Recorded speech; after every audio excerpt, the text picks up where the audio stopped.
Utilise करें, देखते रहें, जुड़ते रहें और नोट्स बनाते रहें, क्योंकि बेटा चैप्टर के नोट्स आप बनाएंगे और वो नोट्स आपको आगे एग्जाम में काम आएंगे। चलिए जुड़ते हैं। सबसे पहले मैं आपको बताता हूं रेखीय आवर्धन क्या है, रेखीय आवर्धन किसे कहते हैं। ठीक है, तो पहला टॉपिक, लास्ट टॉपिक हमारा इसका रेखीय आवर्धन, रेखीय आवर्धन।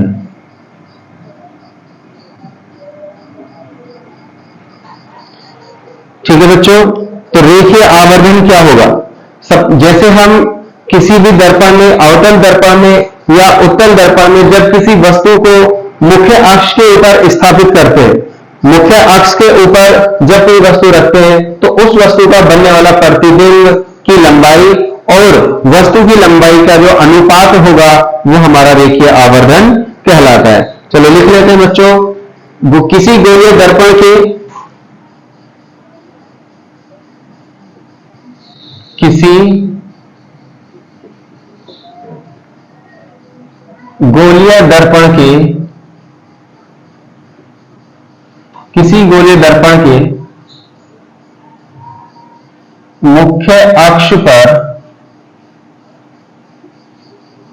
किसी गोलीय दर्पण के मुख्य अक्ष पर रखी वस्तु का, मुख्य अक्ष पर स्थित वस्तु का बना प्रतिबिंब की लंबाई, प्रतिबिंब की लंबाई, बना प्रतिबिंब की लंबाई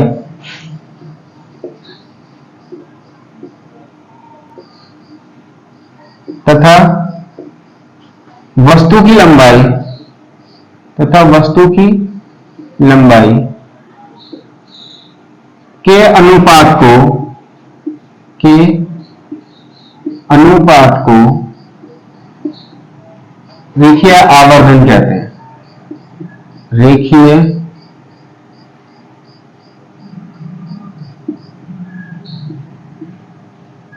रेखीय आवर्धन कहते हैं। इसे M से प्रदर्शित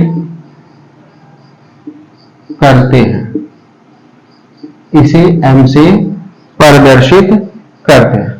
इसके लिए हम क्या फॉर्मूला लगाएंगे, एक फॉर्मूला होगा रेखीय आवर्धन का कि M इज इक्वल टू मुख्य अक्ष पर स्थित वस्तु का बना प्रतिबिंब, जो प्रतिबिंब है उसकी लंबाई, प्रतिबिंब की लंबाई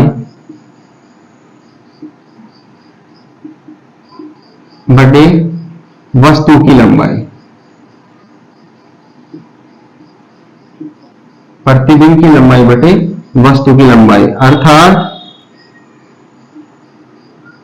M बराबर प्रतिबिंब की लंबाई को हम कहते हैं I, कहीं भी H डैश भी कह सकते हैं।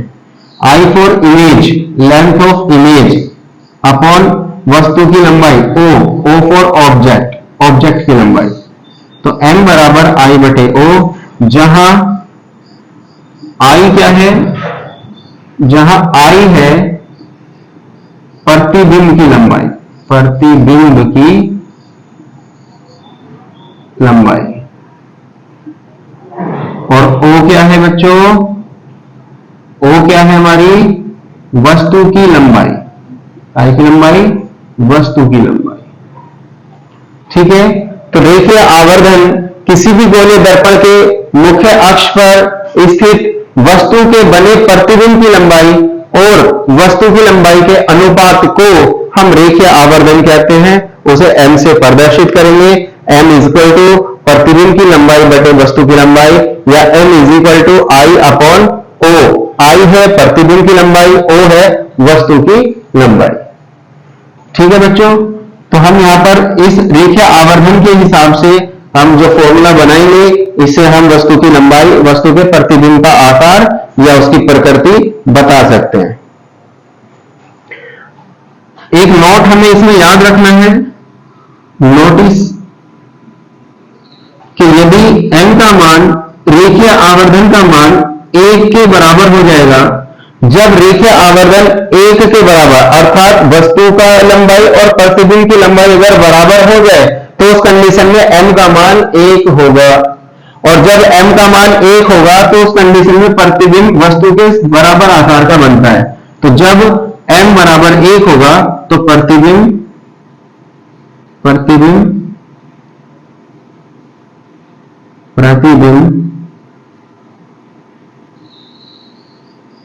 वस्तु के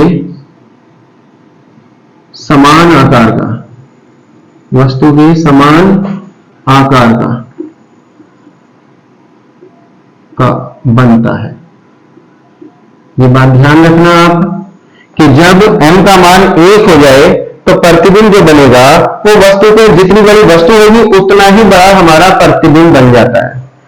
और यदि m का मान 1 से बड़ा आ जाए, m का मान 1 से बड़ा आ जाए तो उस कंडीशन में प्रतिबिंब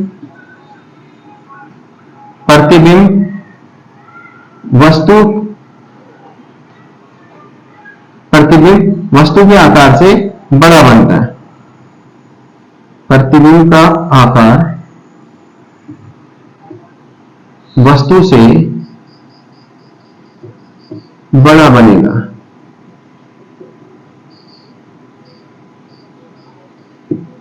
और तीसरी कंडीशन, अगर m का मान छोटा आ जाए 1 से, अगर m का मान 1 से छोटा आ जाएगा तो वहां पर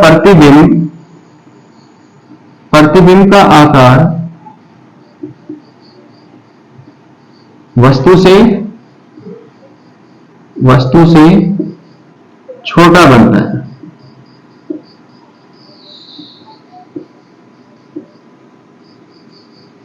ठीक है बच्चों, याद रखना रेखीय आवर्धन में जब प्रतिबिंब का आकार हम ज्ञात करेंगे न्यूमेरिकल करते समय, तो वहां पर रेखीय आवर्धन का मान अगर 1 हो जाए तो वहां पर वस्तु का प्रतिबिंब जो बनेगा वो वस्तु के बराबर आकार का बनेगा, सेम साइज का बनेगा। यदि m का मान रेखीय आवर्धन 1 से बड़ी आ जाए तो प्रतिबिंब बड़ा बनता है, वस्तु से बड़ा आकार का बनेगा।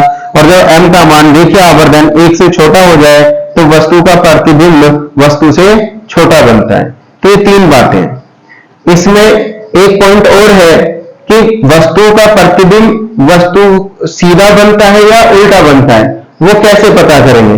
वो पता करते हैं अगर m का मान धनात्मक आता है तो इसका मतलब ये है कि वस्तु का प्रतिबिंब मुख्य अक्ष के ऊपर बनता है, ऊपर बनेगा तो सीधा बनेगा।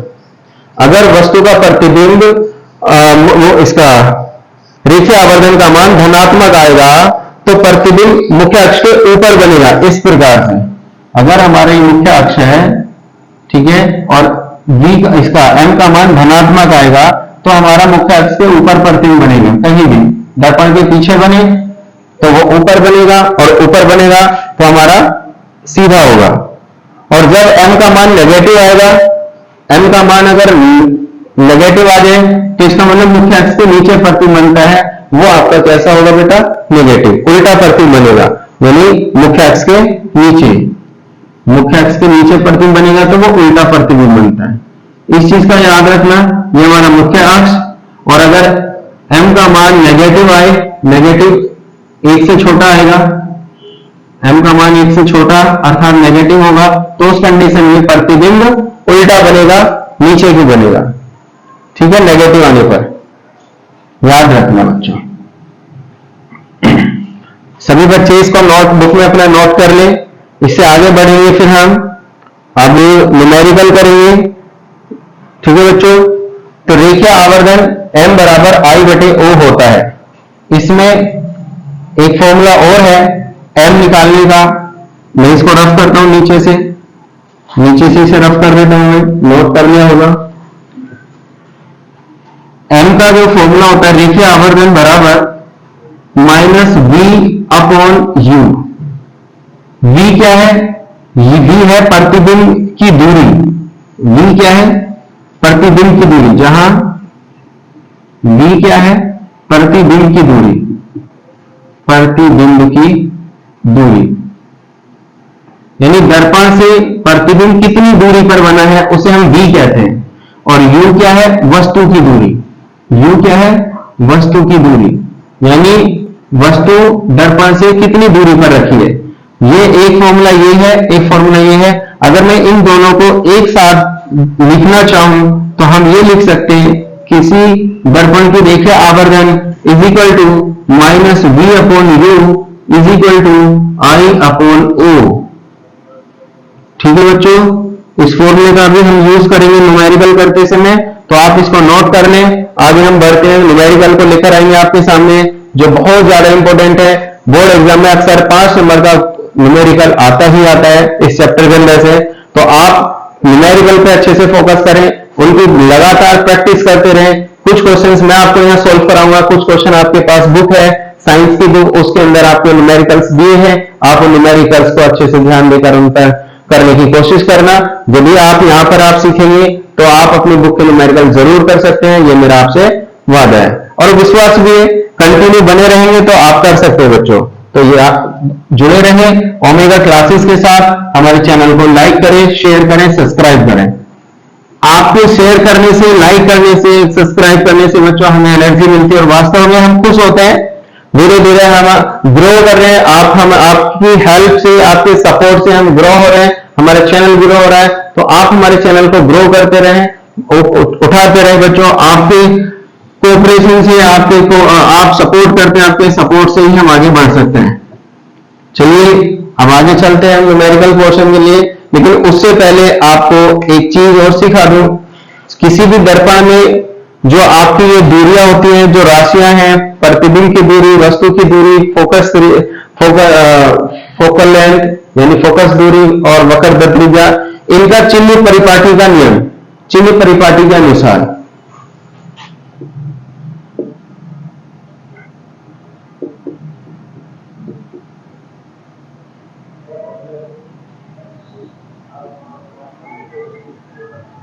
चिन्ह परिपाटी के अनुसार अगर आपके पास एक दर्पण अवतल है, अवतल दर्पण है या उत्तल दर्पण है, या तो बच्चों आपके पास अवतल दर्पण होगा या उत्तल दर्पण होगा।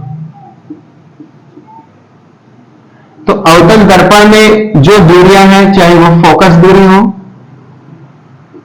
फोकस दूरी, अवतल दर्पण के अंदर फोकस दूरी को हम कैसा लेंगे बच्चों? माइनस की चीज लेंगे, फोकस दूरी नेगेटिव लेंगे। क्यों? क्योंकि फोकस दूरी अवतल दर्पण में माइनस की होती है। चिन्ह परिपाटी के अनुसार ये हमारे नेगेटिव जो डायरेक्शन है हमारी, उस डायरेक्शन पर ये स्थित होती है। अभी मैं आपको चित्र के अनुसार बता सकता हूं। यहां पर अवतल दर्पण मैंने ये बनाया और अवतल दर्पण को मैंने एक्स एक्सिस के ऊपर, जो हमारे एक्स होता है, एक्स एक्सिस, उसके ऊपर इसको स्थापित किया।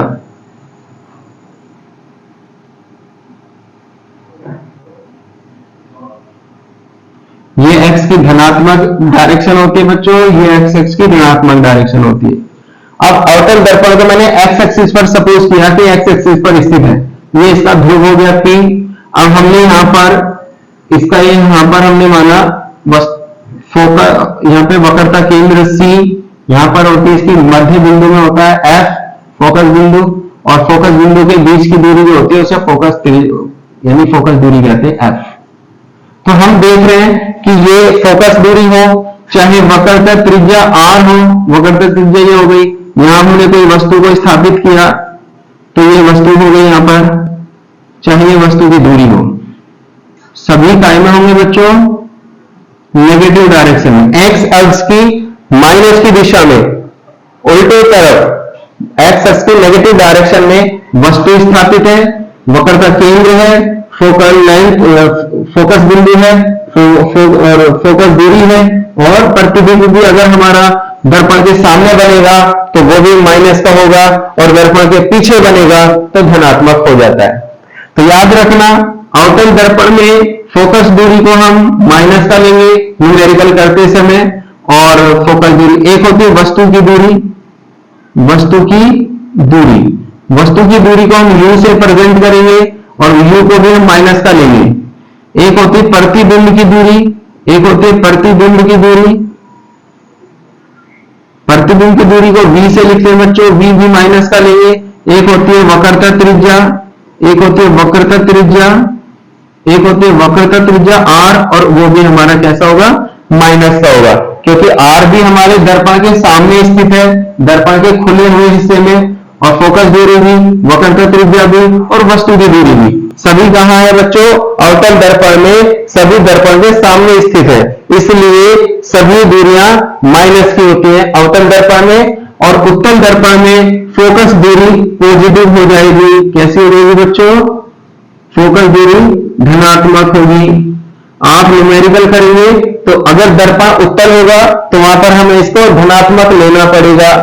वस्तु की दूरी, वस्तु की दूरी ये माइनस की होगी। प्रतिबिंब की दूरी, प्रतिबिंब की दूरी ये पॉजिटिव होगी प्लस में। और वक्रता त्रिज्या, वक्रता त्रिज्या, वक्रता त्रिज्या भी हमारी कैसी होगी बच्चों, प्लस की होगी। वक्रता त्रिज्या प्लस की होगी, प्रतिबिंब की दूरी भी प्लस की होगी v, और वस्तु की दूरी u माइनस का होगा। फोकस दूरी क्या होगी, प्लस की होगी। तो ये याद रखना है, क्योंकि न्यूमेरिकल करते समय इस चीज का बहुत ज्यादा इस्तेमाल होगा। ठीक है बच्चों, न्यूमेरिकल में इन चीजों का इस्तेमाल करना पड़ेगा आपको, तभी न्यूमेरिकल सही हो पाएगा।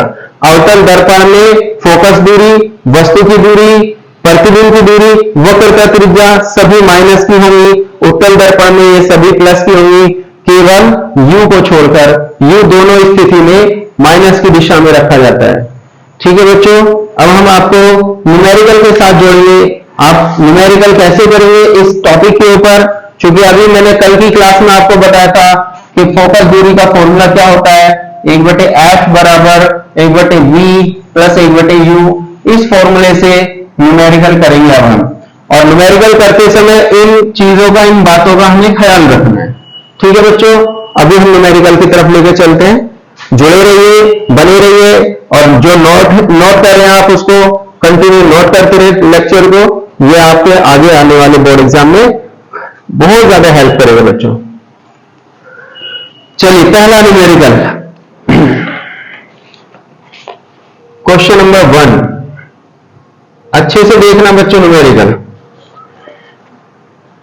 क्वेश्चन है कि 16 सेंटीमीटर, कितना, 16 सेंटीमीटर, 16 सेंटीमीटर फोकस दूरी, 16 सेंटीमीटर फोकस दूरी के अवतल दर्पण, 16 सेंटीमीटर फोकस दूरी के अवतल दर्पण के सामने, अवतल दर्पण के कहां रखिए बच्चों, सामने, सामने एक वस्तु, एक वस्तु, एक वस्तु 8 सेंटीमीटर, 8 सेंटीमीटर दूरी पर रखी है। कहां रखी है बच्चों, 8 सेंटीमीटर की दूरी पर रखी है। ठीक है बच्चों, तो प्रतिबिंब की स्थिति, किसकी स्थिति, प्रतिबिंब, तो प्रतिबिंब की स्थिति, प्रतिबिंब की स्थिति ज्ञात कीजिए। सबसे पहला सवाल है ये, और बोर्ड एग्जाम में अक्सर पूछे जाते हैं। हर टाइप के सवाल मैं आपको बताऊंगा कैसे करना है। तो सबसे पहले इसमें हमने देखा 16 सेंटीमीटर फोकस दूरी, फोकस दूरी यानी f की वैल्यू आ गई आपके पास 16। दर्पण कैसा हमारा, अवतल, तो हमने एक अवतल दर्पण बना लिया चित्र के साथ, किरण आरेख के साथ। मैं आपको यह समझा देता हूं, आप ध्यान से करते रहें। यह हमारा एक अवतल दर्पण हो गया जिसका एक ध्रुव है। ये हमने यहां पर एक मुख्य अक्ष खींच ली। ठीक है बच्चों, ये हमने यहां पर वक्रता केंद्र ले लिया, ये हमने यहां पर फोकस दूरी ले लेंगे, वक्रता केंद्र C और इसकी फोकस दूरी f। अब वो कह रहा है कि 16 सेंटीमीटर फोकस दूरी, यानी यहां से यहां तक कितना है ये, 16 सेंटीमीटर। 16 सेंटीमीटर फोकस दूरी वाले दर्पण के सामने 8 सेंटीमीटर की दूरी पर कोई वस्तु रखी है। 8 सेंटीमीटर की दूरी पर, यानी यहां पर कोई वस्तु रखी है इसके बीच में। तो उसके हमें प्रतिबिंब की स्थिति याद करनी है। तो करते रहे, ध्यान से देखिए बच्चों। तो सबसे पहले जब हम इसका आंसर करेंगे तो दर्पण हमारा अवतल है। कैसा है दर्पण? अवतल। चलिए, अवतल दर्पण, अवतल दर्पण में, ठीक है। तो फोकस दूरी कितनी है? दर्पण की फोकस दूरी F बराबर 16 सेंटीमीटर। हमने माइनस में क्यों लिखा है? क्योंकि दर्पण कैसा है, वो अवतल दर्पण में बात कर रहे हैं, इसलिए फोकस दूरी को हम माइनस का लेंगे। उस दर्पण के सामने एक वस्तु 8 सेंटीमीटर की दूरी पर रखी है, यानी ये है हमारी वस्तु की दूरी। किसकी दूरी? वस्तु की दूरी u बराबर माइनस के 8 सेंटीमीटर। इसको भी हमने माइनस में क्यों लिया बच्चों? क्योंकि u हमेशा माइनस का ही होता है, चाहे दर्पण कोई सा भी हो। और वो कह रहा है प्रतिबिंब की दूरी याद कीजिए, प्रतिबिंब की स्थिति निकालनी है। तो हमें प्रतिबिंब की दूरी याद करनी है कि प्रतिबिंब कितनी दूर बनेगा। क्या निकालना है? प्रतिबिंब की दूरी v हमें फाइंड आउट करना है। तो अब f हमें दिया है, u हमें दे रखा है और v हमें फाइंड करना है। तो इसलिए हमें एक गोलीय दर्पण की फोकस दूरी, वह प्रतिबिंब की दूरी और वस्तु की दूरी में एक संबंध बताया था। तो फोकस दूरी का एक सूत्र है, उस सूत्र से हमें यहां पर करना है। दर्पण अवतल हो चाहे उत्तल हो, फॉर्मूला यही लगेगा, 1/f बराबर 1/v प्लस 1/u। इससे हमें सोल्व करना है। तो 1/f, f की वैल्यू क्या है हमारे पास? 16 माइनस 16 हमने यहां रख दिया, इज इक्वल टू 1/v हमें फाइंड करना है प्लस 1/u की वैल्यू माइनस के 8। ठीक है बच्चों, यहां पर दो निशाने, एक प्लस एक माइनस, तो दोनों को एक साथ लिखने के लिए ब्रैकेट लगा दिया मैंने। यहां हो गया 1/16 माइनस के 1/16 इज इक्वल टू 1/v।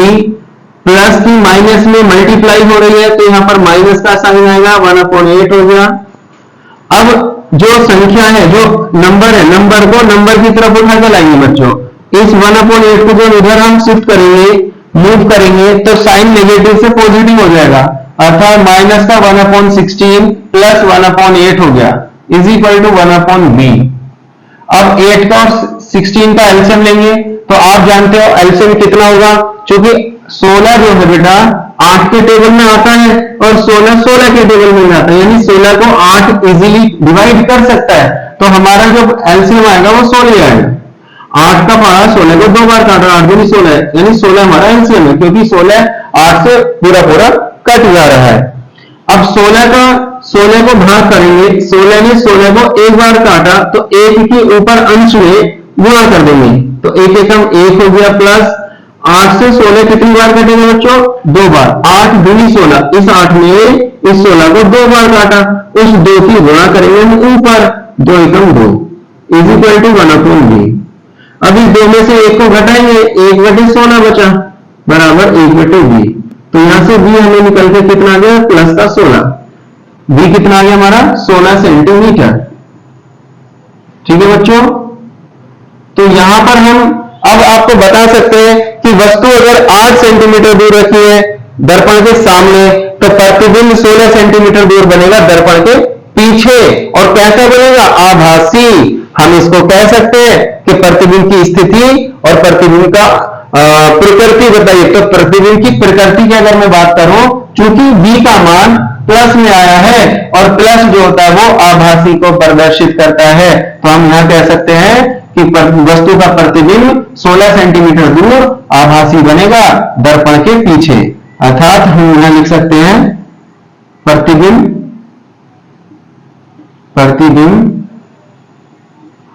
दर्पण के पीछे, अवतल दर्पण के पीछे 16 सेंटीमीटर दूरी पर, 16 सेंटीमीटर दूरी पर आभासी बनेगा, आभासी बनेगा। समझिए बच्चों। अगर यहाँ पर ये माइनस में आ जाता तो हम कहते हैं कि दर्पण के सामने बनेगा फिर, और कैसा होगा फिर वो वास्तविक होगा। फिलहाल यहाँ पर ये आभासी बना है।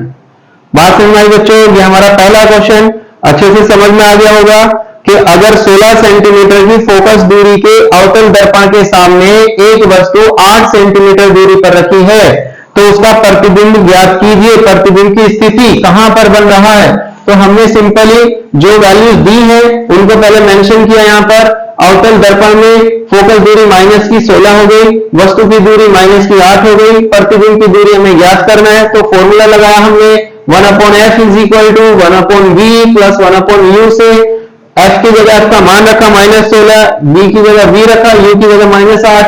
इस माइनस में इस प्लस के साथ मल्टीप्लाई करके यहाँ माइनस किया और इस माइनस के 1/8 को यहाँ से शिफ्ट किया तो वो प्लस में हो गया। 16 का और 8 का एलसीएम लेके 16 आया। 16 से 16 एक बार कटा, 1 के ऊपर गुणा कर दी। 8 से 16 दो बार कटा, 2 के ऊपर गुणा कर दी। 2 में से 1 गया, 1 बचा, 1/16 बराबर 1/v। आंसर आ गया आपका 16 सेंटीमीटर और वस्तु का प्रतिबिंब बन गया 16 सेंटीमीटर की दूरी पर।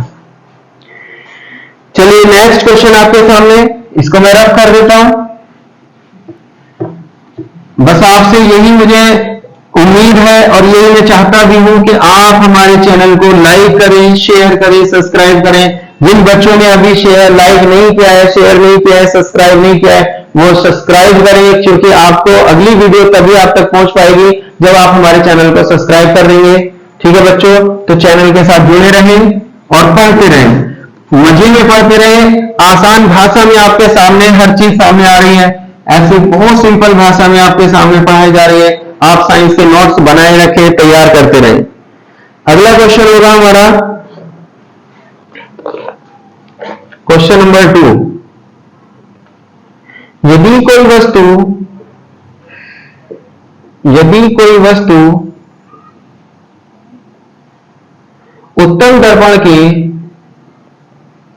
उत्तल दर्पण के सामने 40 सेंटीमीटर दूरी पर स्थित हो,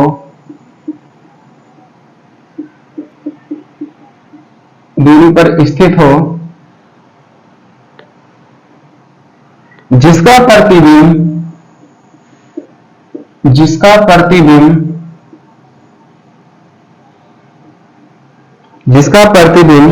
10 सेंटीमीटर दूरी पर बनता है तो उत्तल दर्पण की फोकस दूरी क्या होगी? तो दर्पण की फोकस दूरी क्या होगी? देखिए बच्चे, यदि कोई वस्तु कौन से दर्पण में है, सबसे पहले हमें क्या देखना है, दर्पण कौन सा है। दर्पण है हमारा उत्तल, तो उत्तल दर्पण में क्या क्या गिवन है, उसके सामने 40 सेंटीमीटर दूरी पर वस्तु रखी है। तो वस्तु कहां रखी है हमारी? 40 सेंटीमीटर की दूरी पर। तो हमने देखा कि वस्तु की दूरी क्या है बच्चों? वस्तु की दूरी u का मान 40 सेंटीमीटर है। अब दर्पण कोई सा भी हो, चाहे दर्पण अवतल हो चाहे दर्पण उत्तल हो, u का मान सदैव माइनस का होता है। आगे इसका प्रतिबिंब 10 सेंटीमीटर दूर बनना है, तो प्रतिबिंब की दूरी कितनी है? प्रतिबिंब की दूरी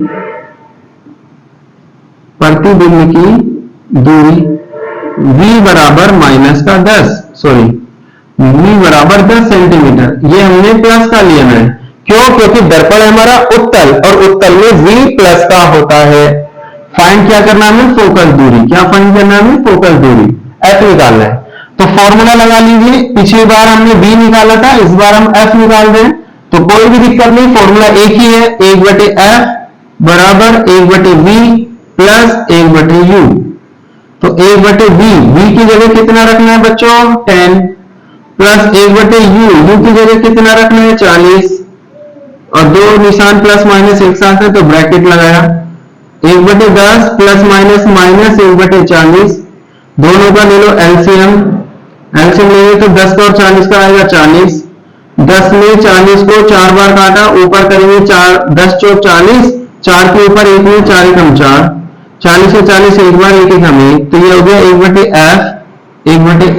1/f बराबर।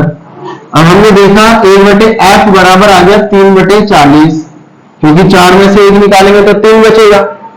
अब इनको उल्टा कर दो, f बराबर होगा 40/3, तो 40 को 3 से डिवाइड करो, 3 एकम 3, 1 आ गया 10, 3 3 9, बचा 1, इतने सेंटीमीटर।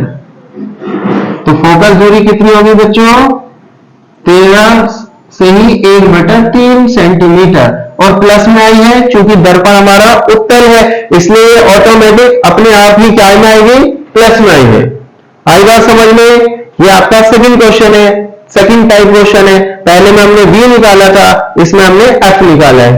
तो सभी बच्चे इसे नोट कर लें या स्क्रीनशॉट ले लें। ठीक है बच्चों, स्क्रीनशॉट लेकर अपने नोटबुक में मेंशन कर सकते हैं, प्रैक्टिस कर सकते हैं। चलिए मैं आपके सामने थर्ड क्वेश्चन लेकर आ रहा हूं, इसको रफ कर देता हूं मैं।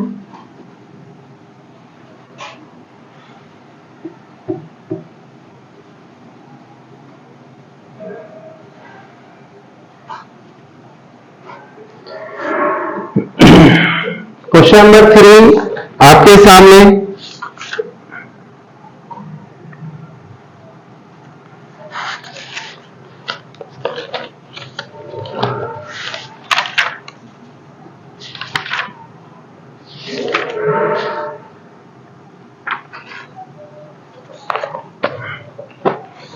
हाँ बच्चों,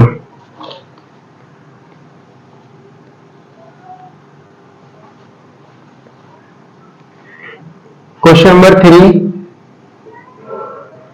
यदि कोई वस्तु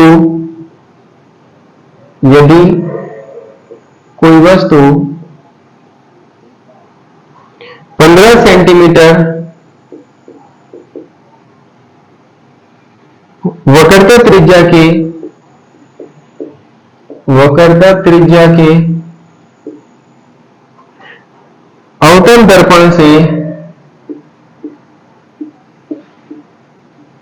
दर्पण से 10 सेंटीमीटर दूरी पर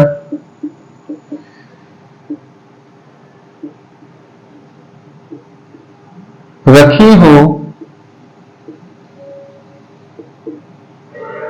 तो प्रतिबिंब की स्थिति ज्ञात कीजिए।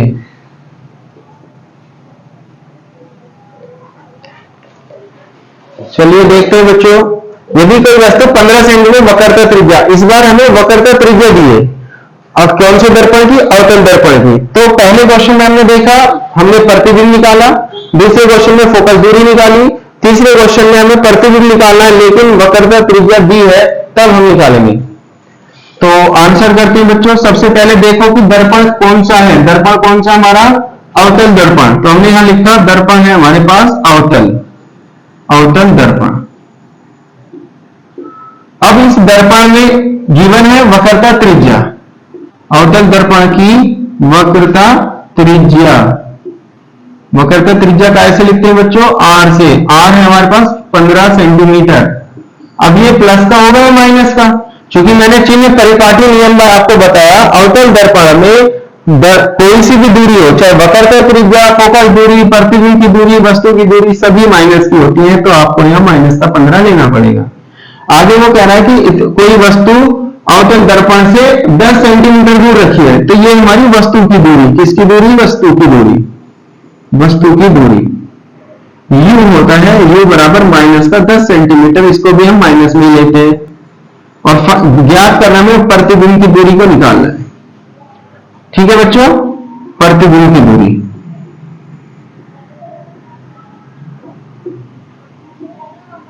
तो फॉर्मूला लगा लीजिए। आपके सामने मैंने आपको बताया दर्पण कोई सा भी हो, फॉर्मूला एक ही है, 1/f बराबर 1/v प्लस 1/u। तो f की जगह f का मान रखना है, लेकिन f तो हमें दिया नहीं, तो पहले हमें क्या करना पड़ेगा, फोकस दूरी वक्रता त्रिज्या से फोकस दूरी निकालनी है। तो फोकस दूरी निकालना बच्चों पहले। तो पीछे की वीडियो में, पिछली वीडियो में आपको फोकस दूरी और वक्रता त्रिज्या में मैंने एक संबंध बताया था, उसके ऊपर सवाल भी कराए थे। तो वो सूत्र लिखना है। फोकस दूरी और वक्रता त्रिज्या में संबंध हम जानते हैं, F बराबर R/2 होता है फोकस दूरी और वक्रता त्रिज्या में संबंध। तो यहाँ पर हमने वक्रता त्रिज्या को 15 रखना है, 15 रखा अपॉन में 2 से जब हम डिवाइड करेंगे तो F कितना आएगा बच्चों, माइनस का 7.5 सेंटीमीटर। ये आपकी फोकस दूरी आई। अब इस फोकस दूरी की मदद से हमें प्रतिबिंब की दूरी निकालनी है। तो फॉर्मूला लगाएंगे, गोलीय दर्पण की फोकस दूरी, वक्रता त्रिज्या, फोकस दूरी, प्रतिबिंब की दूरी और वस्तु की दूरी में संबंध 1/f बराबर 1/v प्लस 1/u। तो 1/f, f की जगह आपको अब ये रखना है, चूंकि हमने निकाल लिया माइनस का 7.5, v 1/v, v हमें निकालना है, और u की जगह माइनस का 10। यहां पर दो साइन एक जैसे, इसलिए हमने ब्रैकेट लगाया, प्लस माइनस एक साथ नहीं आएंगे, इसलिए हमने ब्रैकेट के अंदर रखा ये। तो माइनस का यहां से पॉइंट हटा है बच्चों, ऊपर एक 0 चली जाएगी, ये गणित का नियम कहता है, आप जानते होंगे।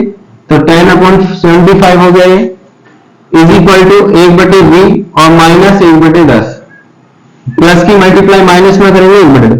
अब इस 1/10 को उठाकर हमने यहां शिफ्ट किया तो साइन बदल जाएगा बेटा। जब कोई नंबर बराबर की दूसरी साइड उठकर जाता है तो उसका साइन बदल जाता है। 1/10 ये माइनस का 10/75 और प्लस 1/10 यहाँ आएगा, इज इक्वल टू 1/v। अब दोनों के एल्सियम ले लो, 75 का और 10 का एल्सियम क्या आएगा, कौन बताए? एल्सियम क्या आएगा बच्चों, बताओ। आप जानते हो प्राइम फैक्टर से भी हम एल्सियम निकाल सकते हैं, तो आप यहां पर निकाल लीजिए। 5 से काटा इसको, 5 × 5, 2 5 × 25, 5 × 10, 5 से काटा, 5 से 15, 2 नहीं कटा सेम, 3 × 3, 2 का 2 और 2 × 2, तो कितना आएगा, 5 × 25 दूनी 50 और 50 दिया 150, 150 आ गया। अब 75 से 150 जब हम काटेंगे तो 2 बार कटेगा, 75 दूनी 150, 2 के ऊपर गुणा कर दो, माइनस के 20 हो गया, प्लस 10 से क्या बार कटेगा बेटा, 15 बार, 15 के ऊपर गुणा कर दो, 15 × 15 इज इक्वल टू 1/v। ठीक है, तो यहां पर क्या आएगा भाई, 15 माइनस करो इसमें से, 20 में से 15 में माइनस के 5/1/150 1/v। ठीक है बच्चों, आगे बढ़ते हैं, थोड़ा सा और रह गया। तो माइनस 1/v बराबर माइनस के 5/150, इनका रेसिप्रोकल उल्टा कर दो तो v इज इक्वल टू आएगा माइनस के 150 बटे में आएगा 5 से इसको मैंने काटा, 5 से 15, 30 आ गया, v बराबर 30 सेंटीमीटर। तो प्रतिबिंब की दूरी, प्रतिबिंब जो बनेगा बेटा इस दर्पण में प्रतिबिंब 30 सेंटीमीटर की दूरी पर बनेगा। और अगर मैं इसकी प्रकृति भी बताना चाहूं तो चूंकि ये माइनस में, v जब माइनस में आता है तो अवतल दर्पण के सामने बनेगा प्रतिबिंब, और सामने कैसा बनता है, वास्तविक। कैसा प्रतिबिंब बनेगा, वास्तविक, याद रखना, वास्तविक प्रतिबिंब बनेगा।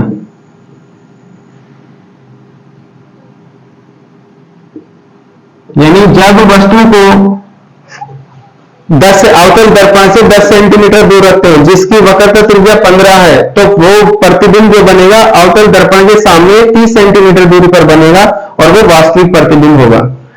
आए बच्चों समझ में? ठीक है, तो ये आज न्यूमेरिकल पोर्शन है जो आपके सामने है, इंपॉर्टेंट है, आप इनको मेंशन नोटबुक में नोट करते रहें। आपकी बुक के अंदर भी कुछ न्यूमेरिकल्स हैं, आप उन न्यूमेरिकल्स की करें। ठीक है, और हमारे चैनल को लाइक करें, शेयर करें, सब्सक्राइब करें, क्योंकि आपके शेयर करने से, आपके सब्सक्राइब करने से हमें एनर्जी मिलती है, और जब हम एनर्जी मिलती है तो बच्चे जब भी हम आपके लिए नई नई वीडियो लेकर आते हैं, आप हमारे चैनल के साथ जुड़ते रहें।